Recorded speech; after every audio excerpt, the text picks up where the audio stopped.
Hello my YouTube family, কেমন আছো তোমরা সবাই? আশা করছি তোমরা সবাই খুব ভালো আছো আর আমিও খুব ভালো আছি।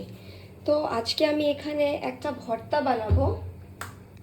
ভর্তার জন্য আমি এখানে ধনেপাতা নিয়ে নিয়েছি, তারপরে এখানে আমি পেঁয়াজ কুচি নিয়েছি, অনেকটা রসুন নিয়ে নিয়েছি, আর এখানে কাঁচা লঙ্কার পার্সেন্টেজটা আমি এখানে বেশি রেখেছি। আপনারা চাইলে ঝালটা কম বেশি করতে পারেন।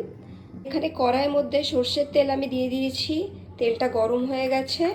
এবার এখানে পেঁয়াজ পেঁয়াজ কাঁচা লঙ্কা রসুন একসাথে এগুলো সব ভেজে নেব আমি। তারপরে এখানে ধনে পাতাটাও দিয়ে দেব।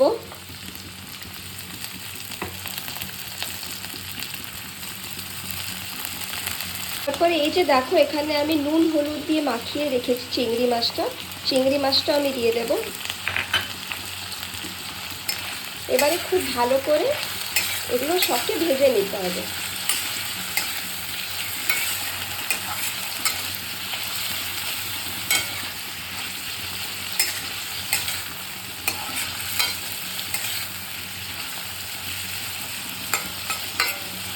এই যে দেখো, এগুলো সব ভাজা হয়ে গেছে।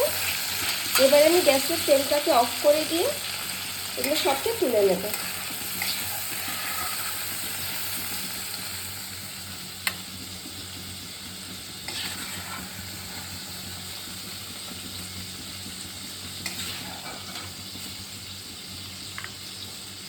এবারে আমি এগুলো অল্প অল্প করে বেটে নেব। বেটে নিয়ে আপনাদেরকে আবার আমি দেখাচ্ছি। এই যে দেখুন, ভর্তাটা এখানে কমপ্লিট হয়ে গেছে।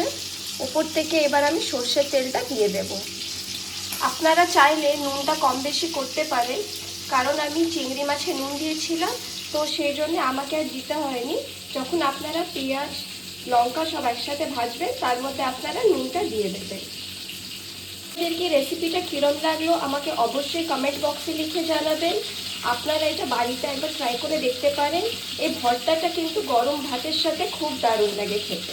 আমার ভিডিওটা আপনাদের ভালো লেগে থাকে তাহলে অবশ্যই লাইক শেয়ার কমেন্ট করে দেবেন, আর আমার চ্যানেলে যদি নতুন হয়ে থাকে তাহলে সাবস্ক্রাইব করে দেবেন। ধন্যবাদ।